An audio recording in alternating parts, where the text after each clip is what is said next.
Bonjour à tous et bienvenue à cette nouvelle édition de la revue de la presse camerounaise. Commençons ce matin avec le quotidien bleu d'Aman Mana, le jour qui titre à sa grande une « J'aime mon pays, le Cameroun déjà usité ». D'après le journal ce matin, on a oublié l'auteur de la formule qui est érigée au carrefour du Premier ministère à Yaoundé, Henri Bala Barga. L'information est à retrouver en page 5. En petite une, le quotidien nous amène dans le Logon des Chari aux sources d'un conflit communautaire. Comment la politique de préférence a mis le feu aux poudres. L'information, vous la retrouverez ce matin dans les colonnes du quotidien Le Jour, qui parle également du conseil transitoire du football professionnel, passe d'armes entre le général Semengue et Samuel Eto'o. Le quotidien Mutation, pour sa part, ce matin, s'intéresse à l'affaire Mebengo et nous renseigne que l'accusation est en panne. Merci Mbangue, le principal témoin, se rétracte devant le tribunal. 3 ans après son incarcération, le détournement de plus de 223 milliards de francs CFA imputé à l'ex-ministre de la Défense relève désormais du canular. L'information, vous l'aurez en page 9. À la une du quotidien L'émergence ce matin, Feka Food, le secrétaire général démissionnaire désigne Eto'o. L'information, vous l'aurez en page 11. En petite une, on donne la parole à Guy Valéry Mubenso. L'émergence est plus rapide et efficace ensemble. Le président fondateur de l'association Émergence du Cameroun donne la raison d'être de ce mouvement associatif. CIMAC, le Cameroun finance les importations des autres pays. 20 mai 2022, les partis d'opposition vont défiler sous conditions. Toutes ces informations ainsi que bien d'autres sont à retrouver ce matin dans les colonnes du quotidien Vert Émergence. Le quotidien L'Info à chaud parle également dans ses colonnes ce matin de la Feka Foot et titre à sa grande une « Pris en flagrant délit de malgouvernance, suspendu, poussé à la démission ». L'information, vous l'aurez en page 3. En petite une, on parle du défilé du 20 mai à Douala. L'honorable Ninthieu prône le boycott par le SDF. Panthère du Gabon, Aubameyang prend sa retraite internationale. En haut de une, conseil transitoire du football professionnel, c'est la Feka Foot qui nomme le secrétaire général. Le quotidien Econews s'intéresse ce matin à l'affaire Groupe Anecdote, Direction générale des impôts. L'affront des fiscalistes, titre ce matin le quotidien. Après la correspondance adressée le 13 mai dernier par le ministre des Finances au président du groupe L'Anecdote relative à sa demande de sursis, les fiscalistes analysent les contours juridiques de cette décision du ministre des Finances. Répondant à une vidéo anonyme devenue virale sur les réseaux sociaux qui relève des vices juridiques de la loi fiscale, le professeur Pierre Alaka situe cette affaire dans son contexte à la lumière du Code général des impôts.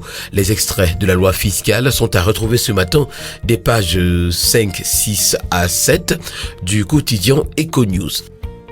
Le quotidien national bilingue Cameroun Tribune pour sa part titre à sa grande une ce matin, 20 mai, 50 ans. Avec faste et solennité, le Cameroun fête ce vendredi le cinquantenaire de l'État unitaire.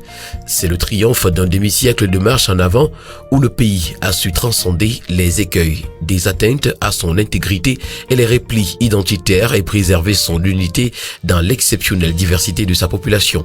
L'éditorial ainsi que le dossier consacré à cette affaire ce matin sont à retrouver des pages 3 à 27 du quotidien national bilingue Cameroun Tribune. On parle également du cinquantenaire de l'État unitaire au Cameroun à la grade 1 du quotidien de la santé Éco-Santé. La population aux petits soins de l'armée et de la police nous renseigne ce matin le journal. Dans les hôpitaux militaires et de la police, la population civile représente 70% des patients. La Grande Muette assure également les soins dans les zones en proie à la violence et à l'insécurité. Le quotidien qui parle également du cinquantenaire de l'État unitaire au Cameroun nous présente un bref bilan et les perspectives ce matin à sa grande une. Ceci est rendu par l'honorable professeur Joseph Quinqueux, chargé de mission permanent au secrétaire général du comité central du RDPC. En petite une, on parle de prévention et de sécurité routière. Des casques pour 50 conducteurs de mototaxi pour éviter la casse. 50 ans d'unité nationale également ce matin à la grande une du journal Repère. La force de l'armée est à retrouver. On parle de crypto-monnaie en petite une. Le niet du FMI et de la BIAC en zone SEMAC est à retrouver en page 5. Université d'État, le chemin de croix de la diplomation. Et puis PDAC, le Tchad s'oppose à la désignation de Dieudonné et Voumekou.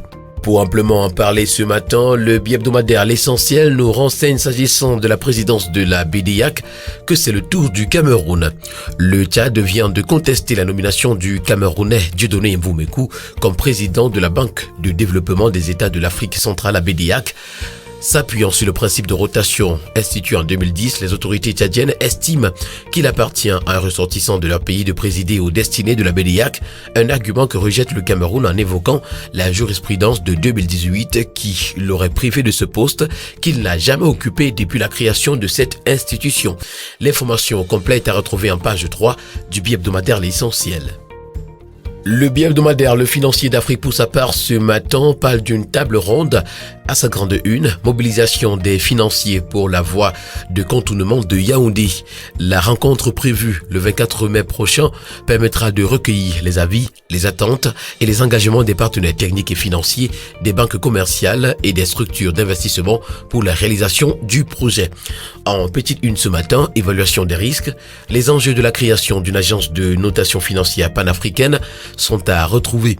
Filière, les mots qui minent le marché du ciment au Cameroun et puis modernisation, le nouveau visage du terminal mixte fruitier du port autonome de Douala est à retrouver. Retrouvons la même information ce matin à la grande une du quotidien L'Économie qui parle d'exportation de la banane et nous présente ce que va apporter le terminal mixte fruitier modernisé au port autonome de Douala. L'infrastructure qui a bénéficié d'un financement de l'Union européenne à hauteur de 4,7 milliards de francs CFA pour la rénovation a été inaugurée le 17 mai 2022. L'information, vous l'aurez en page 3. En page 5, on parle de financement des projets. Pourquoi le Cameroun fait recours à l'emprunt obligataire? Perspective en petite une, le plan d'action de la douane en 2022 est à retrouver également en page 5. Initiative, les femmes du secteur maritime célébrées à Douala. Et puis crise russo-ukrainienne, l'Afrique se tourne vers l'Argentine pour l'importation du blé.